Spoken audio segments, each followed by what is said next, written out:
तुम्हारे संकल्प की सृष्टि है। थॉट से सब चीज़ आगे चलती है। विचारधारा क्या है हमारी, सोच क्या है हमारी, उस पर हमारा जीवन निर्भर करेगा। हमारा जीवन कर्म पर निर्भर नहीं करता, हमारी सोच पर निर्भर करता है। क्योंकि सोच के बाद कर्म होते हैं, कर्म से कैरेक्टर बनता है, कैरेक्टर से डेस्टिनी यानी भाग्य बनता है, यानी जीवन बनता है। तो कर्म से भी पहले है सोच, संकल्प। संकल्प को हमेशा ठीक रखना चाहिए। जैसे मानो अब हमको लगता है कि हमारा जीवन भगवान के लिए हो, तो उसी प्रकार का संकल्प हमको करना पड़ेगा। वैसे ही धीरे धीरे जीवन बनता चला जाएगा। हमारा मन में कहीं रहेगा दुनिया, संसार, पैसा, है ना, कोई पोस्ट, मैं भी नौकरी करूं, ऐसे हो ऐसे हो, पैरों पे खड़े हो जाओ। जैसे अक्सर लोग कह देते हैं अपने पैरों पे खड़े हो। पैरों पे खड़ा नहीं है आदमी, तो काहे पे खड़ा है, पर वो कह देते हैं पैरों पे खड़े हो। तो हम भी सोचने लगते हैं कि कुछ करना है, कुछ करना है, कुछ करना है, और इसी से जीवन दुख में हो जाता है, क्योंकि हम कर्ता बन जाते हैं। इस संसार के कर्ता, भर्ता, नियंता, चलाने वाले, इसकी शक्ति, इसका आधार, इसके मालिक सब भगवान हैं। हम कहाँ हैं? हम तो कुछ भी नहीं हैं। तो क्या करना है हमें? बस हमारे ऋषि मुनियों ने कहा, हमारे संतों ने कहा, संकल्प ठीक रखो। तुम्हारा संकल्प तुम्हारे जीवन को बना देगा वैसा ही। ठीक है ना? संकल्प मेन है। संकल्प हम ये देखें हमारे मन में क्या विचार आते हैं, कैसे विचार आते हैं। विचार तो आते हैं, हमारे हाथ में नहीं है ना? तुम देखते होगे, कभी कभी थोड़ा सा बैठते होगे शांत, तो देखते होगे कि मन में विचार आ रहे हैं। अभी कभी भी देखते हैं माला जपने को बैठते हैं तो भगवान का नाम चलता है और मन में विचार आने लगते हैं, इधर के उधर के पुरानी बातें याद आने लगती हैं। अरे भैया अब क्या करना है हमें? रहमान तू काहे को बेकार की बातें ला रहा है? तो ये सुनता नहीं है, ये तो लाता है। हमारा मन विचार लाता है, हम मना करते हैं, हम नहीं चाहते, फिर भी लाता है। क्या करें? तो गुरु ने कहा विचारों को देखो, छोड़ दो। अब संकल्प की बात आई, पॉजिटिव थॉट्स दे दो, पॉजिटिव थॉट्स दे दो। बाकी निगेटिव आते हैं, बेकार की बातें आती हैं, तो वो मन है, मन में आती हैं। अब क्या करें? आती हैं तो आती हैं, ध्यान मत दो। मतलब मिलो मत, यानी कोशिश करो कि मन में विचार आया उसे छोड़ दो, छोड़ दो, छोड़ दो। जैसे ध्यान आया, अरे ये हम क्या मिल रहे हैं बेकार की बात में। जैसे आज सुबह की बात है, पता नहीं क्या उठपटांग सी बात आने लगी इधर उधर की, तो मैंने मन से कहा अबे पागल, जब मैं मरूंगा तो यही लइयो बात है, यही लइयो, मेरा गुड़ गोबर कर दियो तू, मेरी तो ज़िंदगी ख़राब कर देगा तू। बता दिया उसको, तो उसको शर्म तो नहीं आई, पर उसने वो बात को छोड़ दिया, बात को छोड़ दिया। तो हमको करना क्या है? जैसे ही मन में बात आए, अरे ये तो बेकार की आ रही है, मत मिलो उसको, सत्ता मत दो, शक्ति मत दो, मिलो मत, ध्यान मत दो, एकदम मतलब एकदम हट जाओ, तुम अपने को हटा लो। क्या बकवास है? जैसे ही विचार दोगे क्या बकवास है, असावधान हो जाओगे, थोड़ी देर के लिए वो विचार खत्म, लय हो जाएगा इधर उधर। हो सकता है फिर आ जाए, हो सकता है रूप बदल कर आ जाए, हो सकता है कुछ और आ जाए, कोई और बेकार की बात आ जाए। फिर सावधान रहो और एक बात मन से कह देनी है कि देख भाई, मैं भगवान का हूँ, भगवान मेरे हैं, तो बेकार की बात मत कर। तेरी बकवास मैंने बहुत सुनी है, तू बकता ही रहता है चाहे जो, मैं भगवान का हूँ, भगवान मेरे हैं। ये पॉजिटिव थॉट दोगे, मैं भगवान का हूँ, भगवान मेरे हैं, तो विचार फिचार उस समय ठंडे पड़ जाएंगे। पर वही है ना, काई मानती नहीं है, पानी के ऊपर से कितना भी हटाओ वो फिर आ जाती है। पता नहीं तुम लोगों ने काई वाला तालाब देखा है कि नहीं? कुछ तालाब होते हैं उनमें काई पड़ जाती है, उसको कितना ही हटाओ फिर आ जाती है। ऐसी हमारा मन है, तो भगवान ने गीता में इस बात के लिए कहा, हे अर्जुन, जहाँ जहाँ तेरा मन जाए उसको बार बार हटा के मेरे में लगा। तो हम बार बार मन को बता दें कि मैं भगवान का हूँ, तेरी बेकार की बातें अब मेरे काम की नहीं है। जो तुम सोचते हो कपड़ा पहनकर तुम सुंदर लगते हो, बार बार कभी कपड़े पर ध्यान जाने पर एक ध्यान जाता है कि क्या कपड़ा सुंदर है या ये व्यक्ति सुंदर है। अगर व्यक्ति सुंदर है तो साधारण कपड़ों में भी सुंदर लगेगा वो, और व्यक्ति अगर बेकार है तो कपड़ा पहन के, बहुत सुंदर कपड़ा पहन लिया, बढ़िया पहन लिया तो अच्छा लग रहा है, और सादा पहन लिया तो बेकार लग रहा है। तो व्यक्ति की तो कोई महानता है नहीं, कपड़े की महानता है उसमें। ये तो पैसे का खेल है। कपड़े की बड़ाई हुई, कपड़े से सुंदर लग रहे हो आप, और कपड़ा सुंदर नहीं है तो आप सुंदर नहीं लग रहे। इसका मतलब आपकी सुंदरता तो कुछ है नहीं, आप तो कहीं स्टैंड करते नहीं। आप क्या हो? आप तो कुछ नहीं हो। कपड़ा सब कुछ हो गया। खूबी कपड़े की हुई, सुंदरता कपड़े की हुई। सुंदर व्यक्ति तो जो पहन ले सुंदर ही लगेगा, कितना ही सादा पहन ले वो तो सुंदर ही लगेगा, वो तो अच्छा ही लगेगा। तुम्हें है ही नहीं ये बात कि सुंदरता मेरी है, मेरी आत्मा की सुंदरता है। गुरु हमेशा कहते हैं तुम्हारी आत्मा सबसे सुंदर है, भगवान सबसे सुंदर है। भगवान को प्रकट करो, भगवान को सामने रखो, देखो तुम्हारे अंदर एक अट्रैक्शन आ जाएगा। और ऑटोमेटिकली अट्रैक्शन वो नहीं, पर एक ऐसा भाव आएगा कि लोग ऑटोमेटिकली तुम्हारी तरफ अचानक प्रभावित होंगे तुमसे। वो लाओ ना चीज़, कपड़ा क्या तुम करते हो इधर उधर। अगर हम सुंदर हैं तो हम हैं सुंदर, सादा कपड़ा पहनो, प्लेन, हिंदुस्तान का भला होगा। नाटक करते हो तुम लोग, ऊटपटांग कपड़े पहनते हो, फिर दोष देते हो दूसरों को। लड़का सीटी बजा रहा था, मुड़ मुड़ के देख रहा था, किसी ने हाथ मार दिया, किसी ने ये कर दिया, बकवास करोगे फिर। देखो अभी जो मैं कह रहा हूँ ना, उसको एक क्रिटिसाइज कर रहे हैं कि ऐसे नहीं बोलना चाहिए। जैसे मैंने बोला ऐसे नहीं बोलना चाहिए, ये इसमें किताब में वो पेज खुला है, देखो क्या। नेवर कंडेम पीपल, मतलब किसी को ऐसे मत करो बुरी तरह, तुमने ऐसे कपड़े क्यों पहने हैं, तुम ऐसे क्यों। तो मेरी तो क्लास है, मैं तो बता रहा हूँ, पर वैसे बता रहे हैं। संसार में जब कोई हमसे ऐसे बोलता है तो हमको बहुत बुरा लगता है। नेवर कंडेम पीपल, किसी को बुरी तरह नहीं बोलो, किसी को ऐसे नहीं करो। मतलब जैसे हाथ का एक्शन देखो, ऐसे करते ना हम, इस तरह नहीं करो किसी को। हर एक की अपनी सेल्फ रेस्पेक्ट है। इनको सबको मालूम है कि मेरा काम कहने का है, मैं थोड़ा डांटता हूँ, ऐसे बोलता हूँ, सबको मालूम है। पर ये सब क्योंकि मेरा भी प्रेम है और इनका भी प्रेम है, तो दे ऑलवेज कम। कोई बैठता नहीं है, कोई रुकता नहीं है, सब आते हैं और सब अटेंड करते हैं। और मैं ऐसे ही बोलता हूँ, मेरी आदत है ऐसी बोलने की, और इन्हें मालूम है। अब इन्हें स्वीकार करना पड़ता है, स्वीकार करो तो आओ, नहीं स्वीकार करो तो जाओ। तो जाते नहीं हैं ये। कई बार डांट दिया, एक बार तो 3 महीने तक मैं क्लास में बैठा ही नहीं, पर ये आते रहे। तो ये अच्छी बात है, बहुत शुक्राना है। तो कह रहे हैं कि let us try to understand them, हमें समझना चाहिए लोगों को, वो क्या चाहते हैं। एक डॉक्टर जॉनसन था, तो उसने कहा कि गॉड हिमसेल्फ, भगवान भी किसी को जज नहीं करता है, किसी को जज नहीं करते भगवान कि ये अच्छा है, ये बुरा है, ये ऐसा है, ये वैसा है।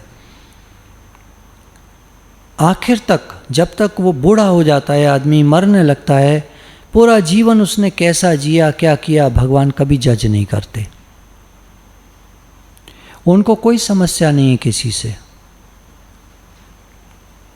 यहाँ मुझे लग रहा है कि भगवान से भी थोड़ा और टेढ़ा काम है गुरु जी का। भगवान को कोई ज़रूरत नहीं जज करने की, उन्हें पता है जो जैसा करेगा वैसा भरेगा। पर गुरु चाहते हैं कि तुम दुखी ना हो। भगवान को कोई फर्क नहीं पड़ता, तुम दुखी हो रहे हो तो होते रहो, तुमने कर्म ही ऐसे किए हैं। भगवान जज नहीं करते, वो कुछ नहीं कहते। पर गुरु कहते हैं। क्यों कहते हैं? कि हमारे कर्म सुधर गए, हम सुधर गए, हम एक नेक इंसान बन गए, तो जीवन किसका बढ़िया बनेगा, सुख किसको मिलेगा? गुरु को, हमें। जिसका जीवन सुधरा होगा, जिसका जीवन बेटर हो गया होगा, उसको सुख मिलेगा। एक उदाहरण लिया इन्होंने, एक बॉब हूवर नाम का एक टेस्ट पायलट था, जो एरोप्लेन्स जब सर्विसिंग हो जाती है उनकी, इसमें एयरफोर्स में बहुत सारे एरोप्लेन्स होते हैं, तो उनकी आए दिन सर्विसिंग, कोई ठीक ठाक करना, रिफ्यूलिंग मतलब पेट्रोल डालना, पेट्रोल तो नहीं पड़ता उसमें, एक और फ्यूल होता है जो पेट्रोल से भी ज़्यादा, बहुत ज़्यादा प्योरीफाइड, जैसे सरसों का तेल तुमने देखा है, तो उसको रिफाइंड फिर तेल आता है, उनको क्या कहते हैं, रिफाइंड ही कहते हैं, रिफाइंड तेल आते हैं, धारा वारा जो आते हैं, फिर उसको और रिफाइन करके और ज़्यादा डबल रिफाइंड तेल आते हैं, उनमें किसी प्रकार की खुशबू ही नहीं होती, सफ़ेद रंग के होते हैं। वो जो पीला रंग था उसका वो गया, हल्का पीला हो गया रिफाइंड में, और डबल रिफाइंड में वो सफ़ेद हो गया। ऐसे तो ऐसे फ्यूल होते हैं। डीजल तुमने देखा है, ऐसे कत्थई कत्थई ब्राउन ब्राउन कलर का होता है। पेट्रोल देखा है, लाइट येलो होता है। एयर प्लेन्स का जो फ्यूल होता है वो बिल्कुल प्योर पानी जैसा वाइट कलर का, और बहुत ही इतना तेज़ी से उड़ता है कि अगर उसको हाथ पे तुमने डाला, हाथ पे डाला और उड़ गया, इतना तेज उड़ता है। मतलब इतनी उसकी वोलेटाइल कैपेसिटी होती है, मतलब एनर्जी इतनी जल्दी रिलीज़ करता है वो, बहुत फास्ट, क्योंकि एरोप्लेन की तो स्पीड बहुत ज़्यादा होती है, तो उसको फ्यूल ऐसा चाहिए जो बहुत तेज़ी से वेपरेट करे। इंजन में गया और फटाक से एनर्जी प्रोड्यूस करी और प्लेन बहुत तेज़ भागे, उसकी वजह से वो बहुत रिफाइंड होता है पेट्रोलियम। तो क्या हुआ कि एक प्लेन उसको टेस्ट करना था, तो उसमें 3 लोग बैठे और उसको बॉब ने बहुत तेज़ी से उड़ाया, ऊपर ले जाकर उसने, ऐसा होता है कि वो कलाबाजियाँ खाते हैं ना, इसके एयरफोर्स के जो प्लेन होते हैं वो कलाबाजियाँ खिलाते हैं उनको, यूँ जाएंगे यूँ जाएंगे। ये इसलिए किया जाता है कि जब दुश्मन की टेरिटरी में गए तो वहाँ पर उन्होंने बॉम्ब छोड़े तो उसको बचना होता है प्लेन को, तो इतना फास्ट टर्न करते हैं वो, इधर इधर इधर इधर। तो बॉब ने उसको कलाबाजी खिलाना शुरू करा, तो अचानक वो प्लेन जो है वो बैलेंस लूज़ कर गया और नीचे गिरा। तो नीचे गिरा तो उसमें पैराशूट होते हैं, तो वो खुल गए और प्लेन जो है, खैर वो नीचे आके गिरा धाड़ से, तो प्लेन में थोड़ा खराबी आ गई, उसको चोट लगी प्लेन को। तो सारा डिपार्टमेंट, अब जिन लोगों ने सर्विसिंग की थी उनकी खाट खड़ी होने वाली थी। देखा ये गया इसमें खराबी क्या हुई, कहाँ पर खराबी आई है, तो देखा ये गया कि फ्यूल जो डाला गया था वो उस प्लेन के मतलब का नहीं था, उससे 1 नंबर नीचे के प्लेन के मतलब का था। क्वालिटी आती है ना, फ्यूल की भी क्वालिटी होती है, उसके लिए बहुत हाई क्वालिटी का फ्यूल चाहिए था। फ्यूल समझ रहे हो, पेट्रोल वगैरह जो भी, तो बहुत हाई क्वालिटी का फ्यूल चाहिए था, तो उसमें 1 नंबर कम का डाल दिया मैकेनिक ने। उस मैकेनिक की शामत आ गई, नौकरी गई या जो भी होगा। अब वो घबराने लगा बहुत ज़्यादा। अब बॉब सामने से आ रहा था, बच गए तीनों लोग, मतलब ऐसा हुआ कि बच गए, नहीं तो तीनों मर भी सकते थे और प्लेन क्रैश हो सकता था, आग लग सकती थी, पर बच गया। तो बॉब इसकी तरफ आ रहा था, तो ये देखकर मैकेनिक बहुत ज़ोर से घबरा गया, आज तो मामला गड़बड़ हो गया।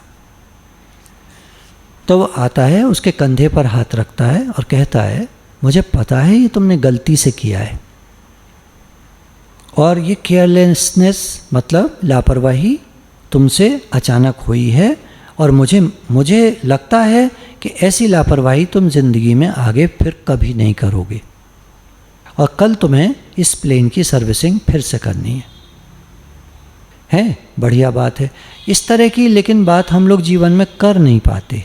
सुनने में बहुत अच्छी लगती हैं, बहुत कम लोग होते हैं जो इसको कर पाते हैं। लेकिन इस उदाहरण से हमें ये सीखने को तो मिलता है कि हम अपनी बात को 3 तरह से कह सकते हैं।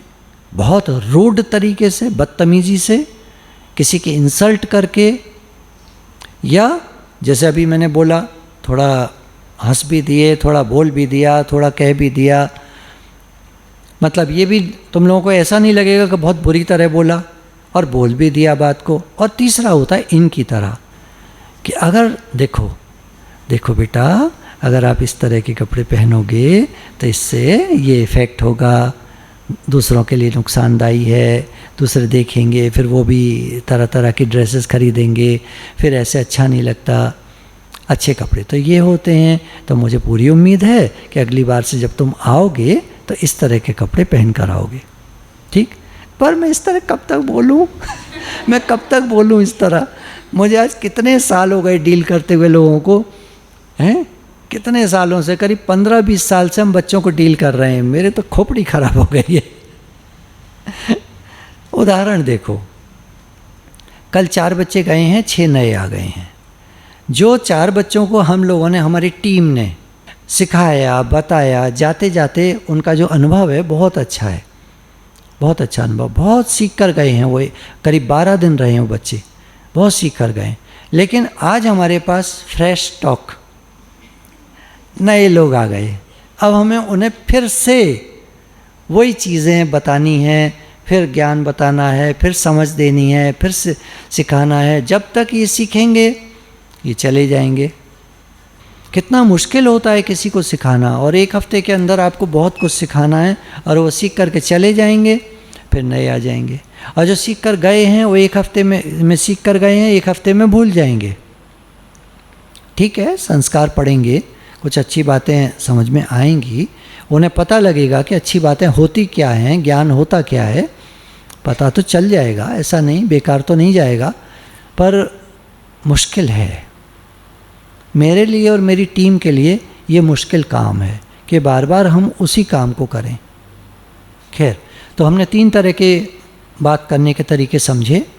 एक तो बदतमीजी से बोलना, दूसरा है अपनी बात को कह देना, एग्रेसिव, थोड़ा बात को कहना है तो कहना है, इस तरह से कह देना। और तीसरा है बहुत सॉफ्ट तरीके से, बहुत प्रेम से अपनी बात को बता देना। अगला माने नहीं माने, ठीक। आप कौन सा तरीका फॉलो करोगे? आप सब लोग कर पाओगे तो बीच वाला कर पाओगे, थर्ड वाला कर नहीं पाओगे तुम। अच्छा बहुत लगेगा तुम्हें, कर नहीं पाओगे।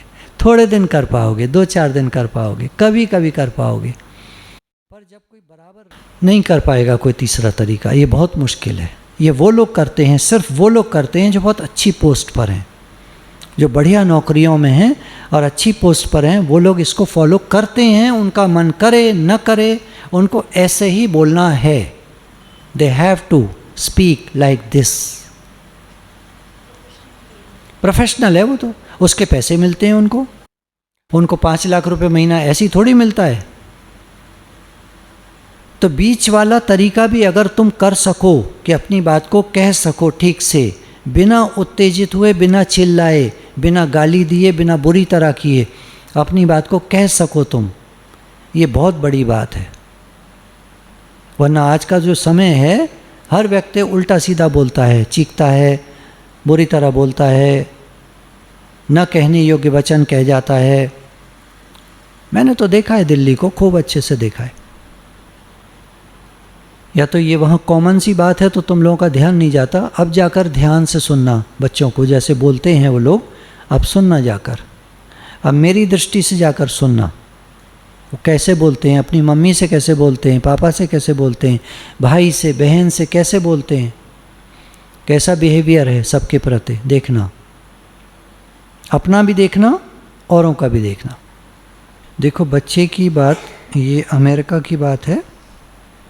एक फादर अपने लड़के के बारे में कह रहा है, लड़का सो गया है तो फादर पास में बैठकर मन ही मन बड़बड़ा रहा है। आज सुबह जब तुम उठे तो उठ कर के तुमने ब्रश भी नहीं करा, नहाए भी नहीं, स्कूल का टाइम हो गया था, तुमने गीली तौलिया से अपना मुंह पोंछा, जल्दी से बाल पोंछे, बालों को ठीक किया, कपड़े चेंज किए, जूते को पॉलिश भी नहीं की, फटाक से पहने, कुछ चीज़ें इधर फेंकी, कुछ चीज़ें उधर फेंकी, तैयार होकर तुम स्कूल के लिए तैयार हो गए। फिर तुम ब्रेकफास्ट की टेबल पर आकर बैठे, तुमने चीज़ों को गिराया, जल्दी जल्दी खाया, दूध को गटागट पी गए, अपनी एल्बोज़ को टेबल पर रखकर बैठे हुए थे। मतलब मैनर्स होते हैं ना कुछ बैठने के, टेबल पर कैसे बैठना चाहिए। बहुत सारी चीज़ें तो हम लोग जानते भी नहीं हैं, कैसे टेबल पर बैठते हैं, कैसे खाते हैं, क्या तरीका है, मैनर्स क्या हैं, डिसिप्लिन क्या है। बहुत सारे बच्चे तो जानते ही नहीं हैं आजकल के, और माता पिता सिखाते नहीं हैं। माता पिता का एक रीज़न होता है एक कहने का। कभी हम बोलेंगे उनसे, आप लोग क्यों नहीं सिखाते अपने बच्चों को, तो उनका एक जवाब होता है, पेटेंट जवाब, पेटेंट होता है जवाब। क्या हो सकता है? सुनते नहीं हैं। तुम लोग क्या सोचते हो, तुम सुनते नहीं हो पेरेंट्स की? सुनते हो ना? तो वो ऐसा क्यों कहते हैं फिर कि सुनते नहीं हैं? बहुत बारी नहीं मानते हो, कभी कभी मानते भी हो, लेकिन अगर मैं बोलूँगा उनसे कि आप अपने बच्चों को समझाते क्यों नहीं हैं, तो उनका पेटेंट जवाब रहेगा, ये सुनते नहीं हैं। तो ऐसा क्यों? इसके पीछे रीज़न है दूसरा, मैं बताऊं। इसके पीछे ही रीज़न है कि वो बताना नहीं चाहते हैं। क्यों नहीं बताना चाहते हैं? इसके पीछे एक रीज़न है। कौन मगजमारी करे, कौन सर खपाए। 10 बार बताएंगे तो 4 बार सुन लेगी, 6 बार नहीं सुनेगी। तो उनको इतना बर्दाश्त नहीं है आजकल, इतना टाइम कम है सबके पास, और इतनी एनर्जी नहीं है, इतनी एनर्जी नहीं है उनके पास कि वो रोज़ रोज़ एक ही बात को समझा सकें या कई बार एक ही बात को समझा सकें। और हमारे अंदर इतनी बर्दाश्त करने की कैपेसिटी नहीं है कि हम उनकी 10 बातों को सुन सकें और 10 बातों को फॉलो कर सकें। तो कुछ बातें हम उनकी इग्नोर करते हैं और वो उनको बिल्कुल पसंद नहीं आता है, और वो फिर एक पेटेंट जवाब उनका हो जाता है कि ये सुनते नहीं हैं। कौन मगजमारी करे। तो ये फादर कह रहा है कि तुम कोनी रखकर टेबल पर बैठ गए, तुमने बटर भी गिराया, कुछ ब्रेड पर लगाया, कुछ नीचे गिराया, और तुम खाने की टेबल पर ही खेलने लग गए। मुझे ट्रेन के लिए टाइम हो रहा था, क्योंकि वो जैसे लोकल ट्रेन्स होती हैं ना, एक जगह से दूसरी जगह जाना है, तुम्हारे मेट्रोज़ जैसे, तो मुझे मेट्रो पकड़नी थी। तो मैंने हाथ हिलाया और कहा ठीक है मैं जा रहा हूँ। तो तुमने कहा गुड बाय डैडी, और तुमने अपने शोल्डर्स को ऐसे अजीब तरह से करा, मुझे बिल्कुल नहीं अच्छा लगा। फादर बोल रहा है। उसके बाद शाम को जब मैं लौट कर आया तो मैंने देखा तुम सड़क पर खेल रहे थे कुछ बच्चों के साथ, और तुम्हारे मोजों में छेद हो रहे थे, कपड़े तुमने गंदे कर लिए थे। मैं काफ़ी महंगे सॉक्स तुम्हारे लिए लेकर आया था, और तुमने जूते उतार करके तुम मोजे पहनकर ही भागे सड़क पर, और वो फट गए। अगर तुम्हें खरीदने पड़ते वो सॉक्स तो क्या तुम ध्यान नहीं रखते उनका? कल जब मैं अखबार पढ़ रहा था तो तुमने पीछे से मतलब कुछ शैतानी करी होगी और मुझे अखबार पढ़ने से डिस्टर्ब कर दिया। ऐसा तुम अक्सर करते हो। तो मैं सोचता हूँ कि तुम्हारा कैरेक्टर कैसा बनेगा, तुम कैसे खुश रह पाओगे। तो मुझे तुम्हारे लिए बहुत फिक्र है। ये फादर अपने बच्चे के लिए लिख रहा है। तो कई बातें होती हैं जीवन में, दिन में, तो कुछ बातें इसने अपनी लिखी हैं। अब ये फादर बैठा केवल बड़बड़ा रहा है, मन में सोच रहा है। वो क्यों नहीं कहेगा बेटे से, क्योंकि उसका जवाब होगा ये सुनता नहीं है, ये सुनता ही नहीं है। तो यहाँ पर लेखक लिख रहा है कि instead of condemning people, let's try to understand them. दुनिया में शायद सब ऐसे ही हैं कि सब अपने मन से चल रहे हैं। अब खुश रहना मैं चाहता हूँ या वो खुश रहें मैं ऐसा चाहता हूँ। वो खुश रहें ये मैं कर नहीं सकता, तो मैं खुश रहूँ ये मैं कर सकता हूँ। तो मैं क्या करूँ, ये समझूँ कि इनका नेचर ऐसा ही है, इनका नेचर ऐसा ही है। ये माता पिता बच्चों के बारे में नहीं कर सकते, ये हम लोगों के लिए है सीखने के लिए। तो उदाहरण दिया। हम लोगों को सीखने के लिए क्या है कि हम दुनिया को जब देखते हैं तो हम उसको बदलना चाहते हैं। हम लोगों को समझाते हैं, हम लोगों से बात करते हैं।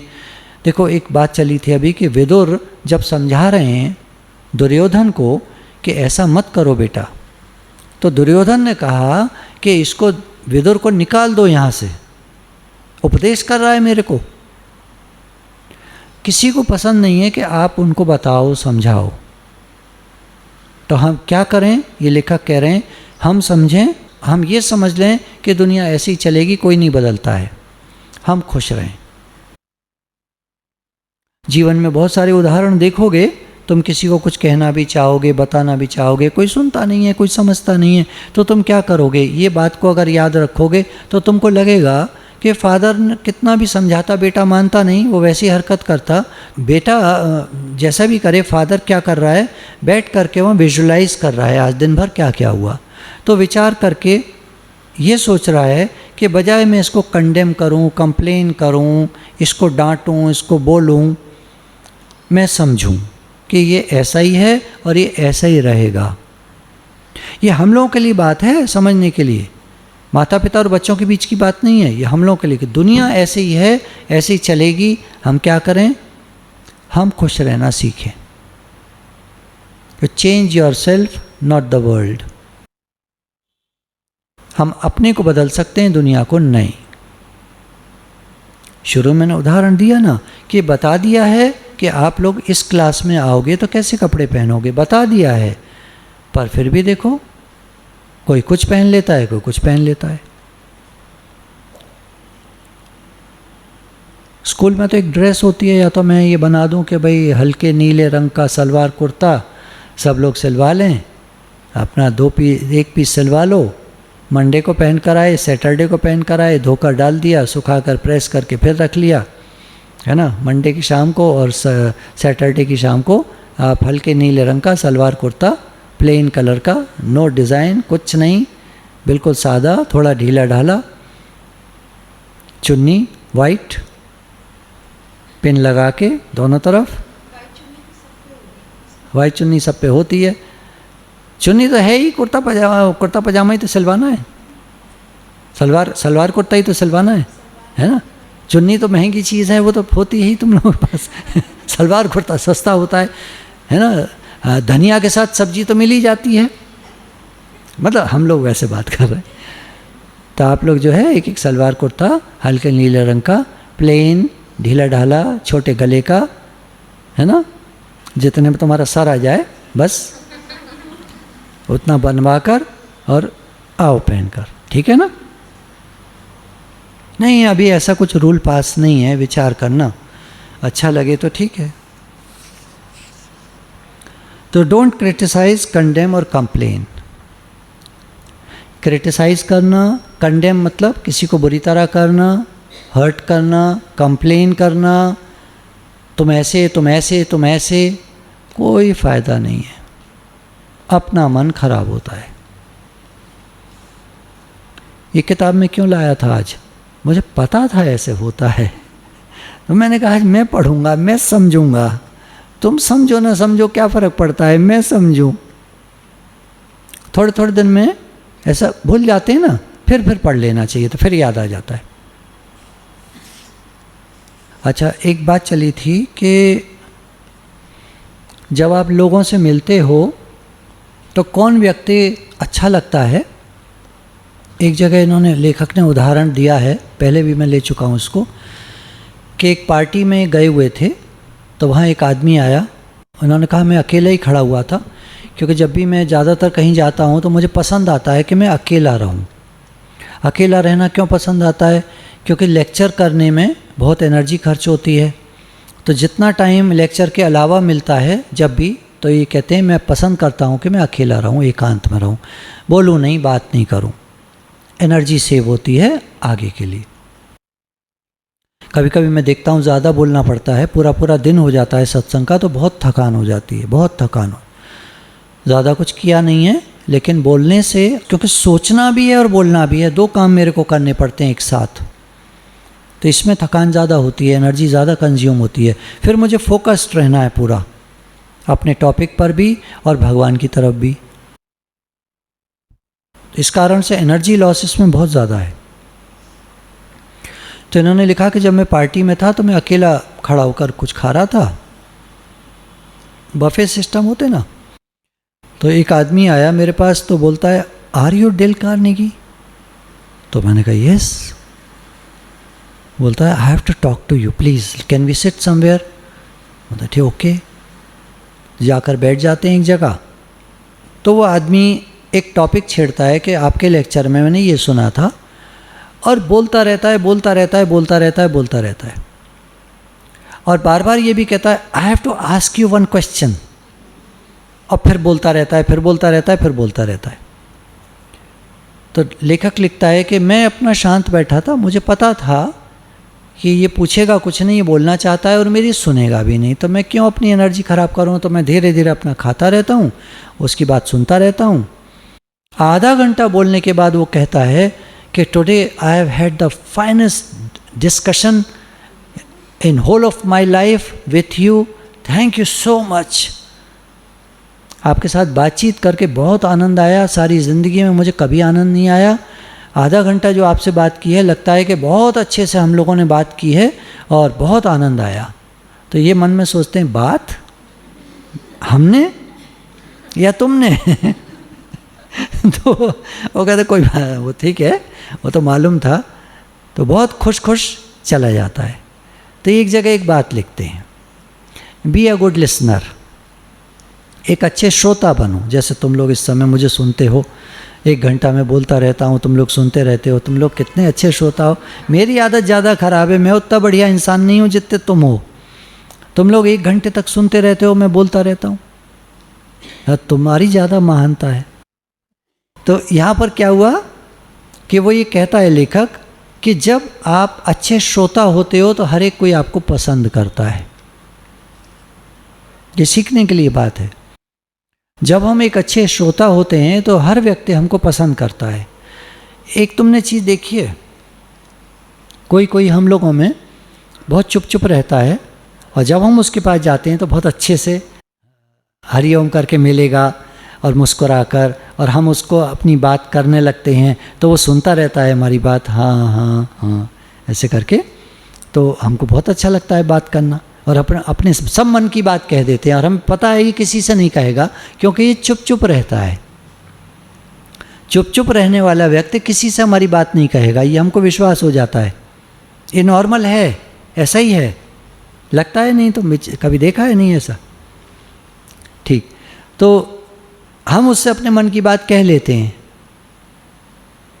तो यहाँ पर ये कह रहे हैं बी अ गुड लिसनर, अच्छे श्रोता बनो, तो तुमसे लोग अपने मन की बात कह लेंगे, हल्के हो जाएंगे, उनका काम हो जाएगा, और ठीक है खुश रहें। और तुम ऐसे सुनो, मतलब कि ठीक है इसको मैं अपने मन की बात कहनी है, सुन लिया, ठीक। बी अ गुड लिसनर, ये एक बहुत बड़ी पॉइंट है, दुनिया में सक्सेसफुल लोगों के अंदर होती है कि वो लोगों की बात को सुन सकते हैं। आम आदमी को देखो, तुम कुछ बोलना शुरू करो, वो तुमको चुप कर देगा, खुद बोलने लगेगा। तुमने थोड़ा बोला होगा, वो ज़्यादा बोलेगा। तो ये भी एक सीखने की बात है।